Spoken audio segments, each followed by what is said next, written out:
Mi nombre es Anaís Montaner, estudiante del segundo trimestre de Psicología en la Universidad de Yacambú.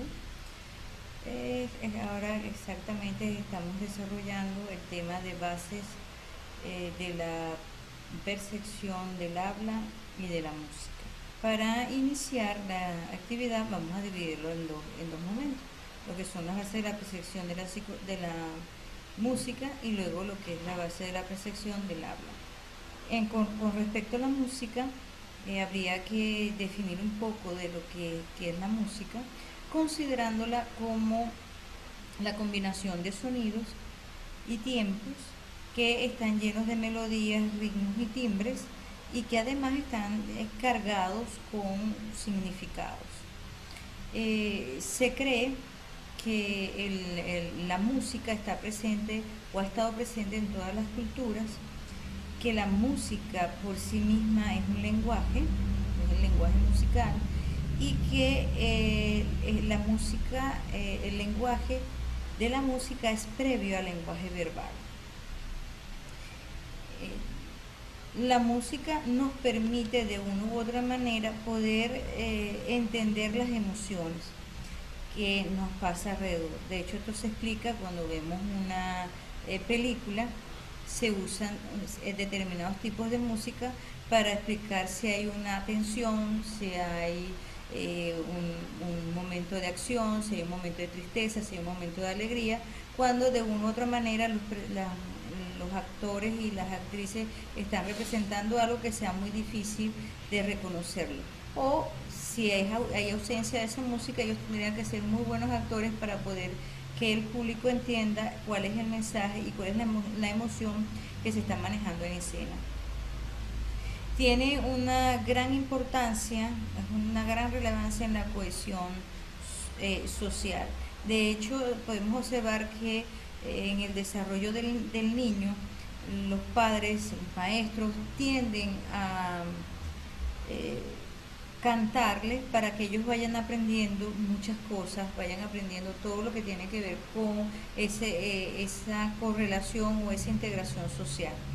Este elemento de la música, que la música está en el individuo, solo se produce dentro del individuo, no fuera del individuo, porque es la manera en que esos sonidos o esas frecuencias que tienen una secuencia que solamente puede ser escuchado, solamente puede ser decodificada por nuestro cerebro. Si la música la oímos internamente, la interpretamos y la comprendemos.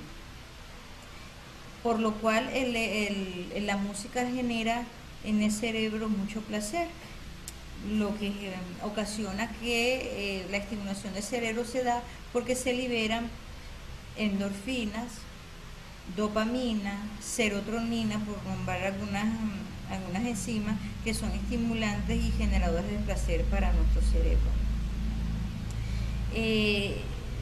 Y aparte de eso, la música tiene una relación muy profunda con la memoria.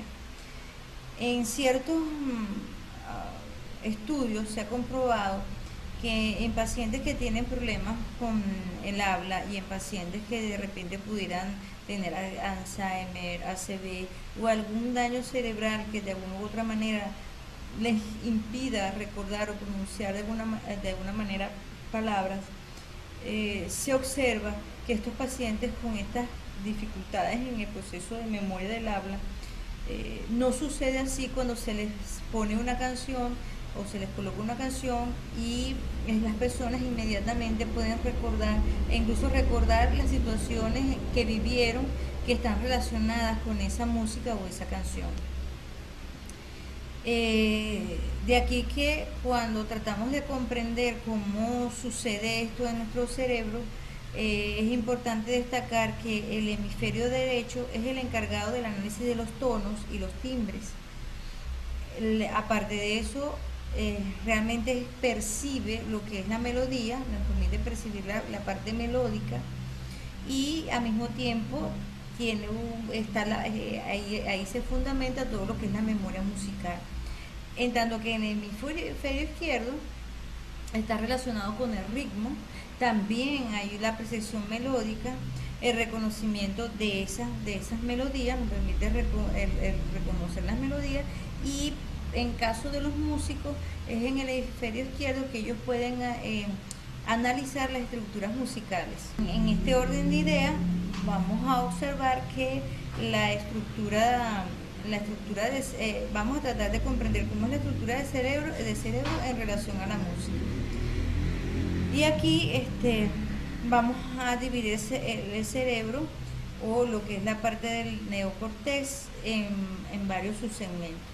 Para empezar, vamos a hablar con lo que es el córtex auditivo, las primeras etapas de la audición de los sonidos y de la percepción y el análisis de los tonos, ¿sí? Es en el neocortex auditivo donde realmente empezamos a captar esos sonidos, y por otra parte la percepción y análisis de esos sonidos, en tanto que en el córtex visual la lectura es donde se hace la lectura musical. Esto es en el caso sobre todo en el caso de los músicos, es la lectura musical, la observación de los movimientos en la interpretación, incluyendo el propio individuo. En el cerebelo se dan los movimientos con se dan los movimientos como el zapateo, el baile, la ejecución de un instrumento, practicar también las emociones a través de esa ejecución de esos instrumentos. Entonces, como podemos ver, el neocortex auditivo es donde comienza la captación de esos sonidos, donde se perciben esos sonidos y se analizan los tonos. En el córtex visual nos permite hacer la interpretación o la lectura de la música y observar los movimientos de quien interpreta, o de un intérprete, o pudiera ser también los propios movimientos cuando estamos interpretando algún tipo de música. En tanto que el cerebelo está relacionado sobre todo con lo que es el movimiento corporal, el baile, el zapateo, en el momento de escuchar o percibir la música. En el córtex prefrontal es donde aparece la creatividad. Realmente es ahí donde surgen los elementos de creatividad, la creación de las expectativas, su satisfacción o su violación de esas expectativas, ¿no? Ahí está toda la expectativa de lo que puede producirse musicalmente. En el córtex motriz son los movimientos, igual que el zapateo, el baile, tocar un instrumento. Fíjense que tanto en el neocortex motriz como en el cerebelo están relacionados con los movimientos del cuerpo en cuanto a lo que es la audición y lo que es percibir o interpretar la música. En el córtex sensorial es la retroalimentación táctil de tocar un instrumento o bailar. Aquí se retroalimenta lo que sucede en el cerebelo y en el neocortex motriz. Muchos estudios dicen que los canales o las partes del cerebro que perciben la música es distinto a la parte del cerebro que está encargado del habla, o que está relacionado con la percepción del habla. ¿Por qué? Porque existen personas que tienen ciertas dificultades en cuanto a lo que es el habla, el lenguaje o la voz, pero en el momento de, por ejemplo, cantar, hay una fluidez en el canto, lo que implica que el cerebro, para poder generar el habla, lo hace en otras áreas. Aquí es importante destacar lo que es el estudio de Broca. De hecho, por eso hay un área que se llama la área de Broca, que es donde se encuentra donde se produce o se controlan los movimientos de la cara y la lengua. ¿Sí? Es donde se generan los movimientos para poder generar la voz, poder generar el habla. Y al mismo tiempo, muy cerquitica, se encuentra el área de Winnecker. Esta área está dedicada para la comprensión del habla. Entonces tenemos dos áreas bien interesantes que influyen, o es donde se produce ese sonido. Es importante entender que el lenguaje se ubica, si todo el proceso del lenguaje está ubicado en el lado izquierdo del cerebro. Es ahí donde se genera, ahí donde está el área de Broca y es donde está el área de Winnecker. Y al mismo tiempo, el tema que tiene que ver con la percepción del área, hay conceptos fundamentales que hay que manejar, como por ejemplo lo que es la voz. La voz tiene que ver con el aparato fonador, con la lengua, la laringe, los labios, la boca, lo que es la caja fonadora para que se produzca, por donde pasa la columna de aire que genera el sonido. Y el habla tiene que ver con el aparato articulador. Una vez que esa columna de aire que produce una vibración que genera un sonido que es la voz, el habla lo que hace es articular ese aire que sale, que va generando ciertas frecuencias sonoras.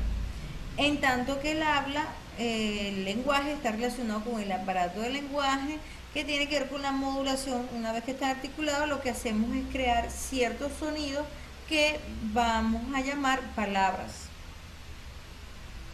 Como pueden observar, las áreas de percepción de la música y las áreas de la percepción del habla están en sitios diferentes de nuestro cerebro. Gracias por su atención y ahora le doy el pase a mis compañeros que continuarán desarrollando el tema de la percepción. Buenos días, mi nombre es Laura Uzcategui y mi punto a tratar es acerca de la percepción del gusto, del olfato y del tacto. A continuación. Percepción del gusto. El sentido del gusto actúa por contacto de sustancias solubles en la lengua. En dicho sentido, solo se pueden distinguir 5 sabores, los cuales son el ácido, el amargo, el umami, el salado y el dulce. El sabor ácido depende de la concentración de hidrogeniones, el sabor salado de la concentración de sodio, el sabor umami de la concentración de ácido glutámico y los sabores amargo y dulce dependerá de la molécula que interactúe con los receptores sensoriales. Las papilas gustativas son un conjunto de receptores sensoriales. Se pueden ver a simple vista, son una especie de bulbos carnosos y se encuentran en la lengua. La percepción del gusto depende de los receptores localizados en la lengua. Si así fuera, cuando ingerimos un alimento a nuestra boca y nos tapamos la nariz, deberíamos de mantener el sabor. Sin embargo, sabemos que no es así. Este fenómeno se debe a la interacción sensorial. La percepción del olfato. El olfato es el sentido encargado de detectar y procesar los olores. En cuanto a receptores del olfato, tenemos las glándulas pituitaria roja y la glándula pituitaria amarilla. La glándula pituitaria roja se encuentra en la parte superior de las fosas nasales, recubierta por muchos vasos sanguíneos. La glándula pituitaria amarilla se encuentra en la parte inferior de las fosas nasales y se distingue en 3 capas, las cuales son células de sostén, células olfatorias y células basales.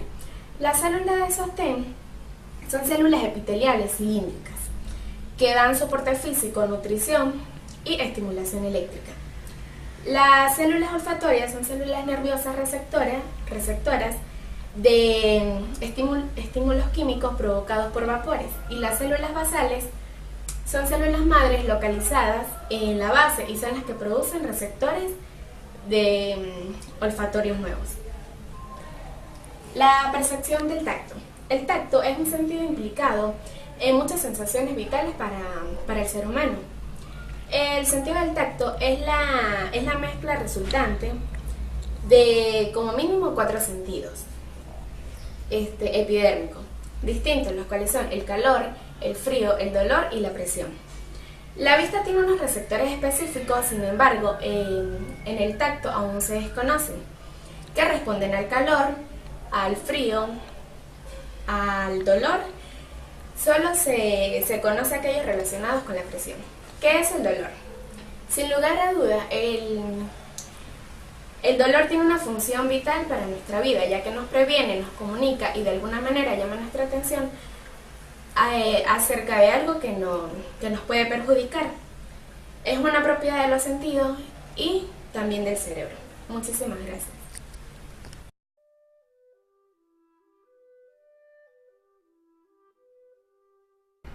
Hola, soy Yuneri Páez y les voy a hablar sobre la percepción y la emoción. ¿Qué será la percepción? La percepción es la impresión que tenemos del mundo exterior, es decir, cómo vemos el mundo exterior, y esto lo logramos o alcanzamos a través de los sentidos. Ahora, existen dos teorías referentes a la percepción. Según Aaron Beck, uno de los padres fundadores de la terapia del comportamiento cognitivo, la emoción sigue a la percepción. Otra teoría es la de técnicas de liberación emocional. Ellos afirman que la emoción sigue a la percepción, es un camino de doble vía. Es decir, se puede dar el caso donde sea la percepción que siga a la emoción. Hay dos resultados. Investigadores de la Universidad de Toronto lograron demostrar que nuestro estado de ánimo afecta cómo percibimos el mundo exterior.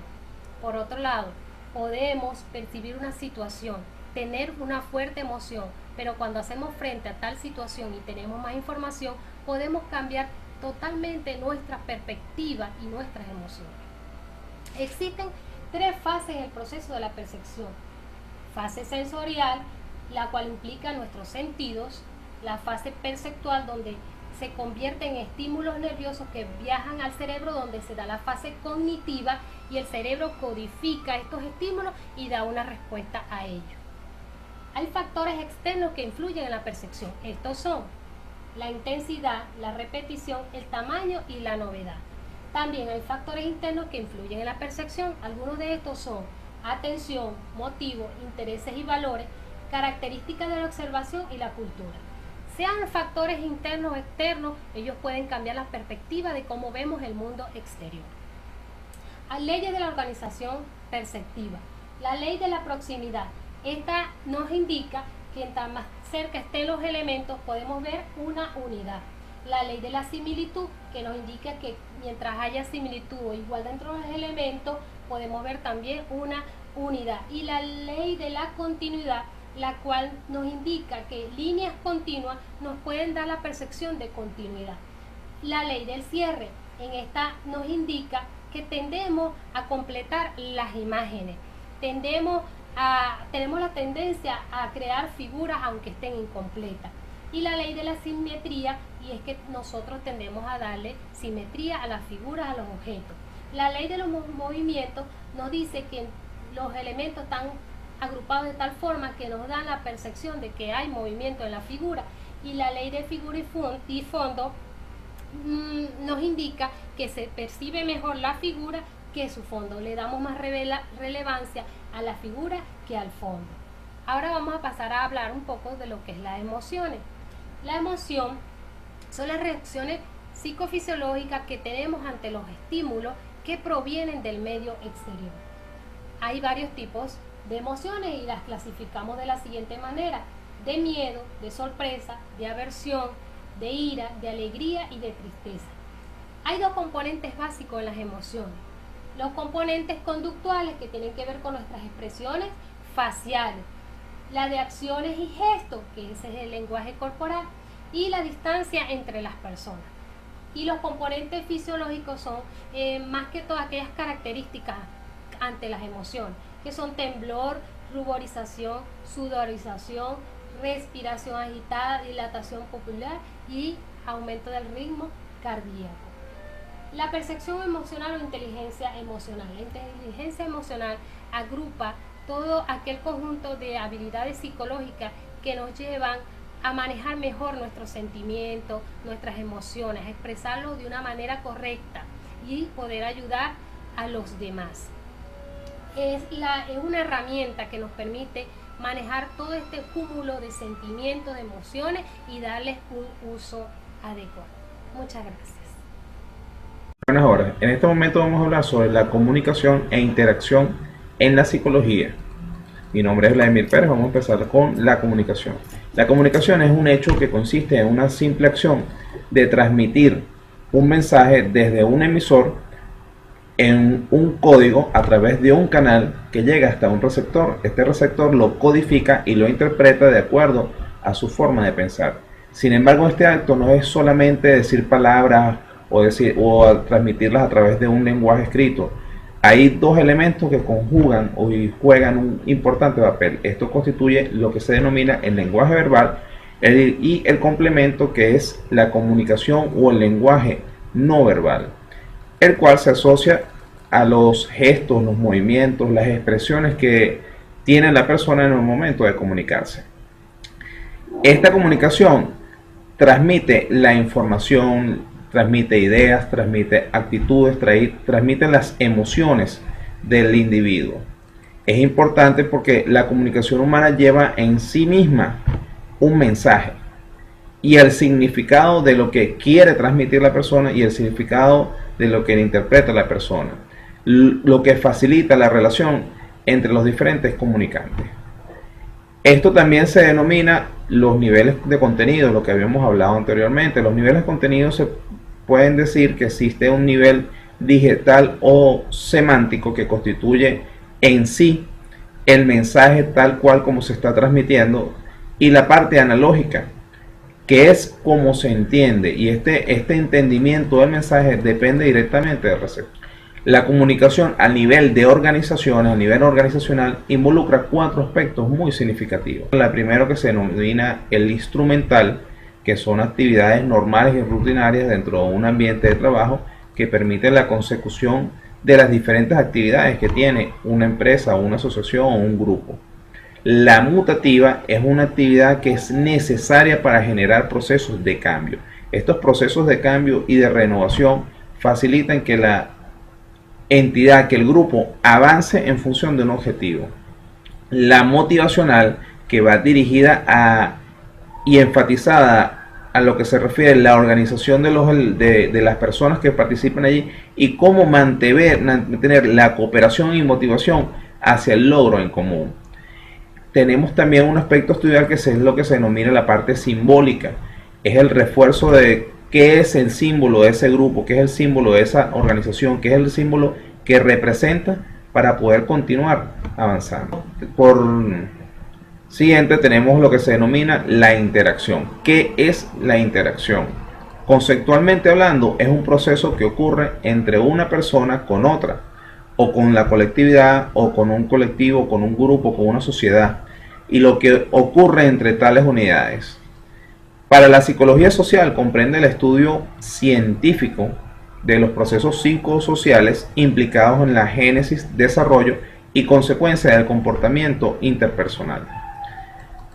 Como características de esta interacción tenemos que es múltiple, se manifiesta a múltiples niveles. No es lo mismo el niño jugando en la escuela, no es lo mismo el grupo familiar donde el padre adopta un rol, la madre adopta otro rol en función del hijo que están criando, y no es lo mismo tampoco el elemento, el ciudadano en su trabajo, en su desarrollo social con las personas con las que trabaja, con las que labora, con las que ve en la calle. Hablamos de una reciprocidad, porque la reciprocidad involucra un intercambio constante entre una persona o un grupo de personas de sus ideas, de sus motivaciones, de sus actitudes, de sus capacidades.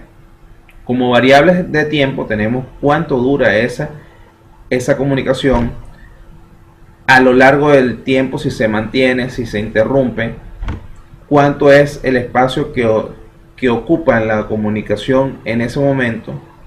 Esos son lo que se denominan las variables temporales. Y referente a la homogeneidad, es lo que se refiere a elementos socioculturales por los cuales la comunicación se da entre un grupo o otro, entre un elemento y otro. Esa homogeneidad en cómo pensar o cómo percibir las cosas, cómo tener una misma visión sobre un elemento o sobre otros elementos, es lo que facilita que sea una conversación fluida o que sea una interacción fluida. Hay otros conceptos que también están relacionados. Entre esos conceptos tenemos lo que se denomina la conducta social. La conducta social no es más que la conducta que se adopta para la interacción entre dos o más seres humanos. Dentro de esos conducta social encontramos lo que significa o lo que se define psicológicamente el rol. ¿Qué es el rol? Es la personalidad pública de cada individuo. Es la forma en que él se amolda a la sociedad y en la cual él entra a formar parte de esa sociedad. Cuando una persona se gradúa de médico dentro de una universidad, él asume un rol de médico, un rol de doctor. Ese rol de doctor no es el mismo rol que va a jugar dentro de su casa cuando está en la interacción con sus familiares, pero sí es el rol que va a jugar profesionalmente. Hay un factor que se llama la ideología o el factor ideológico. Es un conjunto de ideas, de connotaciones que definen las actitudes a adoptar por el hombre, define qué es o cómo es la visión del hombre referente a su vida. También tenemos la identidad, que es cómo se define la persona a sí misma dentro del mundo y el significado que tienen las demás personas con referente a él. El grupo, que son el conjunto de personas que influyen entre sí, que persiguen un fin de común, y es a donde el individuo se va a pegar, porque él busca formar parte de un grupo. Tenemos los estímulos y tenemos los estereotipos. El estímulo es qué nos motiva a hacer algo y el estereotipo son los ejemplos que ve. En función de todo esto hablamos de una comunicación de interacción social, donde el individuo se involucra en la comunicación para el desarrollo con el resto de la sociedad, donde la familia forma parte del primer grupo social. La comunicación e interacción son capaces de influir y modelar la vida de ese individuo y capaz de generarle en un futuro una forma de ver las cosas. El individuo se adapta y desempeña en distintos roles y se desenvuelve, sin embargo, su identidad se mantiene constante. La comunicación verbal y no verbal es la que percibe el individuo a través de sus órganos sensoriales y es lo que lo ayuda a evaluar qué es lo que hay entre esa transacción comunicacional. Hasta un individuo ciego puede percibir a través de las modificaciones en el tono, el volumen y el ritmo de voz de la persona con la que está hablando qué es el mensaje que le quiere transmitir y cómo evaluar ese mensaje. A través de los estudios de la historia de la psicología, tenemos que Maslow en la psicología humanística tocó el tema e hizo referencia a que el desarrollo social es una necesidad del individuo. Si nosotros no nos desarrollamos socialmente, no perdemos el concepto de humanidad. Se sale del concepto mecanicista, sino que el individuo forma parte de una sociedad y como forma parte de una sociedad se desarrolla en ella. Es una necesidad de desarrollarse dentro de ella. También tenemos el estudio de la psicología histórica de Vygotsky, que contempla la influencia de la sociedad para definir la forma en que ese individuo va a actuar. Es importante ver que la comunicación y la interacción social son estudiadas también por otras ciencias como la historia, la antropología, la sociología, la psicología, entre otras.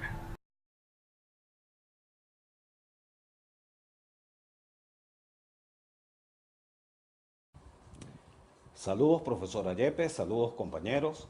En este momento me dispongo a realizar la exposición sobre la percepción selectiva y la percepción subliminal. El individuo, toma la información del entorno extrayendo lo más relevante.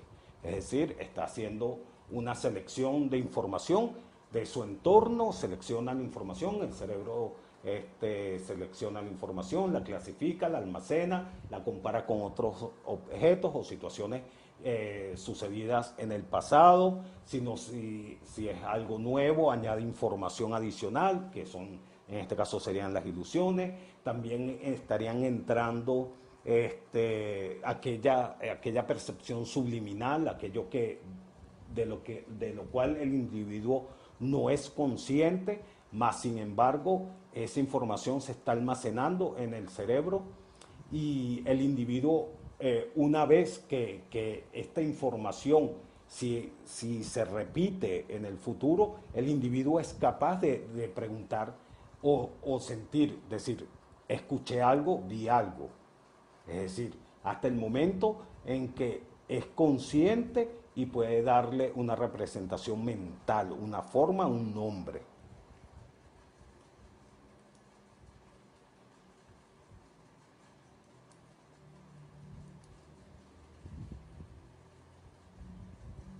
El individuo tiene contacto con su entorno a través de los órganos sensoriales, como ya lo explicamos, que por medio de impulsos eléctricos que viajan al cerebro, desde el órgano sensorial, le indican lo que acontece en el entorno y una vez en el cerebro, como se mencionó, lo clasifica y toma la información más relevante, discrimina aquello que no le es importante, inhibe aquellos estímulos que puedan distorsionar el sujeto de percepción como tal, a fin de obtener un concepto de la realidad que le rodea.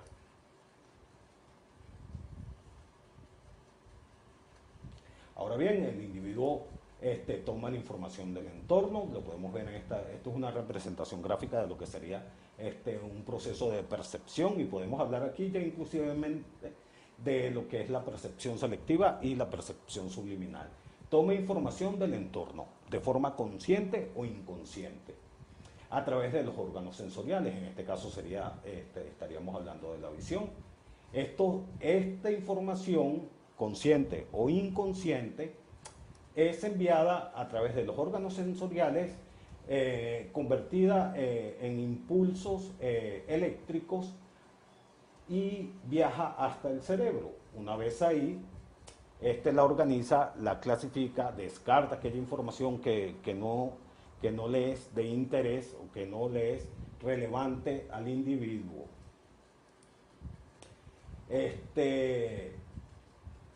Lo que se había dicho, toma la información más importante e ignora los estímulos distractores. La percepción selectiva tiene una doble utilidad. En este caso, filtra la información importante para el individuo y además elimina la información excesiva e innecesaria que recibe. Esta doble utilidad también puede ser un factor negativo.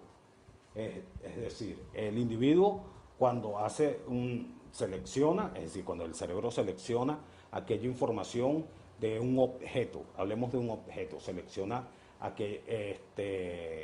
una información. Entonces, esa información no necesariamente quiere decir que es verdadera, es decir, nuestro cerebro puede ser engañado, o sea, podemos estar tomando o dándole relevancia a información que no sería la más adecuada.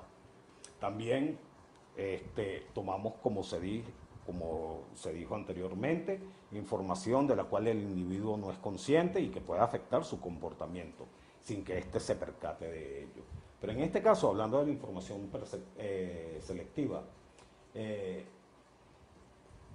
concepto es la tendencia de los individuos a poner atención a aquellas partes del mensaje que concuerdan con las actitudes, creencias o comportamientos que posee. O sea, para el individuo, aquello que percibe es la realidad. Y sobre la base de sus creencias, de sus actitudes y del comportamiento que éste posee.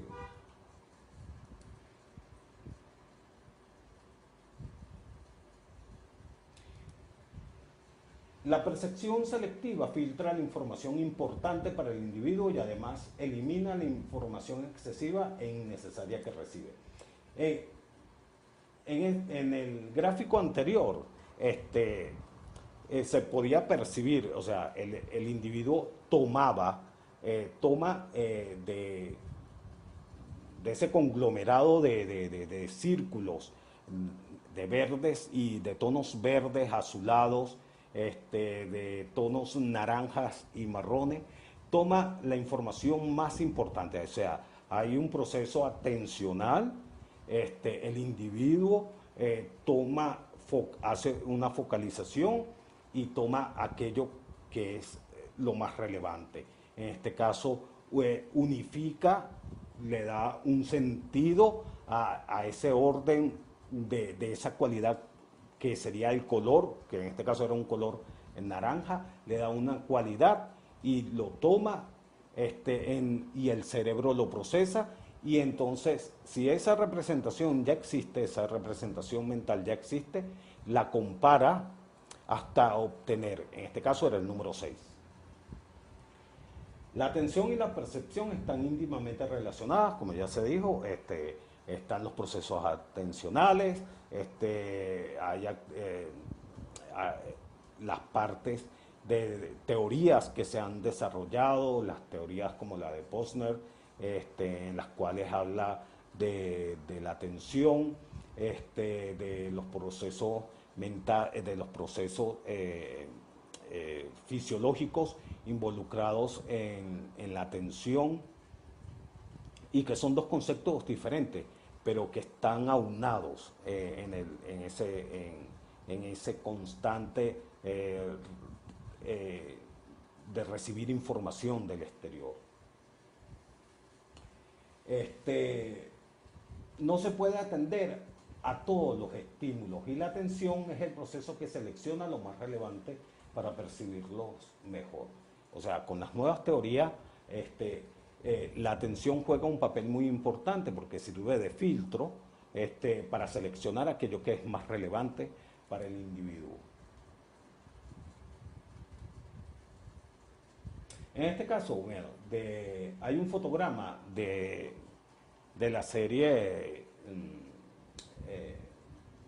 Brain Games, donde están haciendo una ilusión, ¿no? Aquí el individuo, a un individuo le están presentando unas cartas, hay un juego de cartas. El que está haciendo el truco, este truco, tiene una carta adherida a su frente, que sea muy visible para que pudiera ser muy visible para todos, ¿no? Para el individuo que le está haciendo el truco, él hace pone su atención, ¿no? Y y empieza a percibir únicamente lo que está dentro de ese umbral, ¿no? De ese punto donde están sucediendo, donde hay un estímulo, donde están sucediendo cosas, y está dejando de percibir otros que son de carácter importante, como sería ¿no? La percepción selectiva filtra la información importante para el individuo y además elimina la información excesiva e innecesaria que recibe. Y aquí en esta dualidad, ¿no? de lo que es la percepción selectiva, se está dejando de tomar esta información que sería muy importante, que es una carta que está adherida, que es la carta que el individuo espera ver, y no se percata porque su foco de atención es en esta zona, no está abarcando el entorno en su totalidad.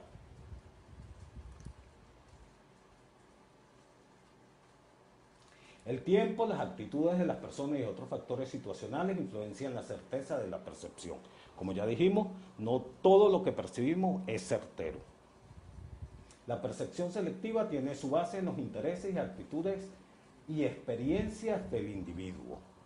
Sobre la base de eso, el individuo crea su propia realidad.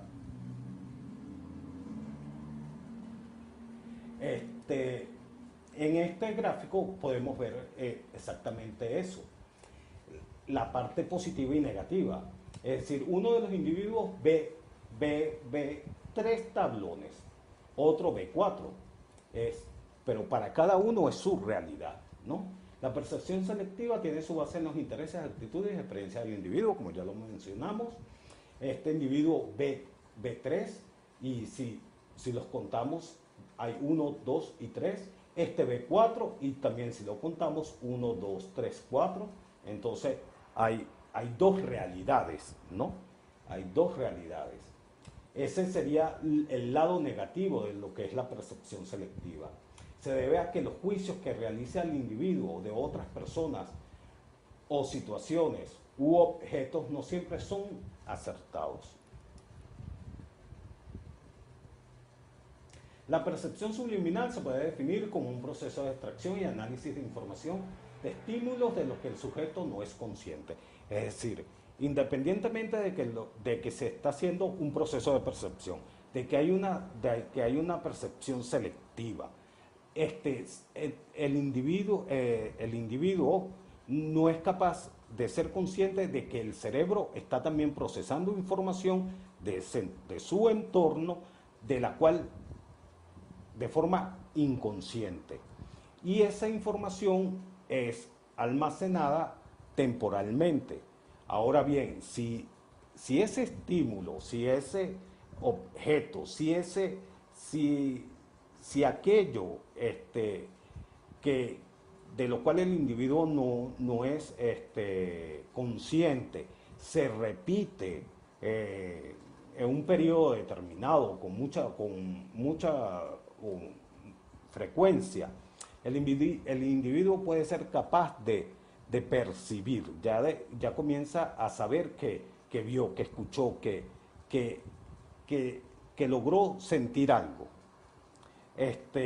hasta que es capaz de darle una representación mental a ese algo, a ese sonido, bien sea un sonido, bien sea un objeto, bien sea una percepción táctil, auditiva, y va a depender la percepción subliminal, ¿no?, de circunstancias como la baja intensidad, falta de atención o la breve duración del estímulo.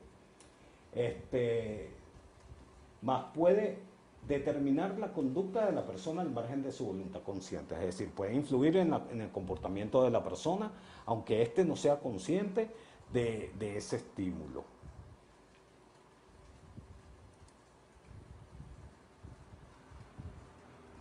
La intensidad o tiempo de exposición mínimo necesario para la detección de la presencia de un estímulo se conoce como el umbral de la conciencia. Este es el nivel del individuo. En este nivel el individuo solo puede reportar que vio o escuchó algo, sin poder identificar exactamente qué es. Es decir, lo que habíamos hablado anteriormente, hasta que no llegue un punto en que se llega al umbral de conciencia, el individuo no va a ser capaz de determinar aquella información que ha estado almacenándose en su cerebro.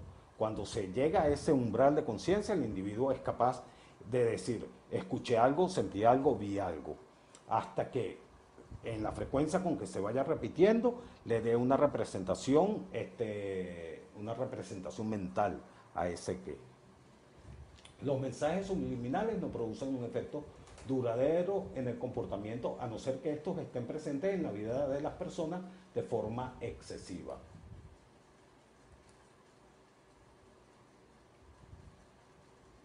La percepción subliminal ha sido muy utilizada en marketing, es lo más utilizado en marketing. Aquí hay 3 representaciones gráficas muy explícitas, por cierto, y de carácter sexual, ¿no? En estas son unas botellas de cerveza, en estas son unas paletas de helado, y en estas de una franquicia de hamburguesas, pero todas en el inconsciente de la persona llegan a tomar características, bueno, aquí está bastante explícita, esta también, las 3 son bastante explícitas, ¿no? El contorno pudiera ser el contorno de una figura femenina, obviamente pudiéramos decir que es la vista desde atrás de un individuo, y en esta de una chica frente a... Bueno. La percepción subliminal es comúnmente utilizada en el marketing, sin embargo el individuo puede percibir de su entorno mensajes de forma inconsciente, los cuales puede inducir en el comportamiento del mismo. Para terminar, en 1957, James Vickery, publicitario estadounidense, demostró con el uso del taquitoscopio, que es una máquina que servía para proyectar en una pantalla mensajes invisibles que podían ser captados por el subconsciente del individuo. Y durante la proyección de una película comenzaron a aparecer fotogramas, de los cuales los individuos no eran conscientes, que decía: ¿tienes hambre? Come palomitas. ¿Tienes sed? Bebe Coca-Cola. Y según Vickery, el resultado fue asombroso. Las ventas de ambos productos se dispararon. Bueno, muchas gracias por su atención, profesora Yepes. Gracias, compañeros. Espero hayan disfrutado de la exposición de nuestros compañeros. Estamos a sus gratas órdenes. Esta fue nuestra exposición. Muchas gracias.